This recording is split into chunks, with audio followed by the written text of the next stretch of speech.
வீரம் ஹிந்தி ரீமேக்ல தமன்னாவுக்கு வாய்ப்பு இல்லையா? ஹிந்தி படங்களை தமிழ்ல ரீமேக் செய்து வந்த காலம் மாறி போய் தமிழ் படங்களை ஹிந்தியில ரீமேக் செய்யும் காலம் வந்துருச்சு. அந்த அளவுக்கு கோலிவுட் சினிமா வளர்ந்து நிக்குது.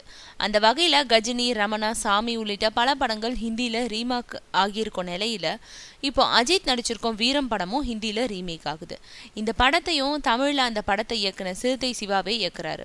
அஜித் நடிச்ச ரோல்ல சல்மான் கான் நடிக்கிறது உறுதியாயிட்ட நிலையில நாயகியா மீண்டும் தமன்னா தான் அறிவிக்கப்படுவார்னு எதிர்பார்க்கப்பட்ட நிலையில அந்த வாய்ப்பு ஜாக்குலின் பெர்னாண்டஸுக்கு போயிருக்கு.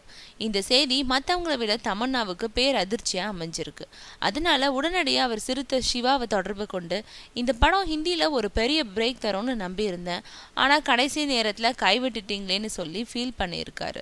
அதுக்கு ஹிந்தியில சல்மான் கானை மட்டும்தான் நான் முடிவு செஞ்சேன், மற்றபடி கதாநாயகி உள்பட மற்ற கேரக்டர்களை படத்தை தயாரிக்கும் பிரித்திஷ் நந்தியே முடிவு செஞ்சிட்டாரு. அதனால என்னால் எதுவும் செய்ய முடியல. இருந்தாலும் என்னோட அடுத்த படத்துல தமன்னா தான் நாயகின்றதை இப்போவே அக்ரிமெண்ட் போட்டு தரேன்னு சொல்லி தமன்னாவை மேற்கொண்டு பேச விடாம ஆஃப் பண்ணிட்டாராம் சிறுத்தை சிவா.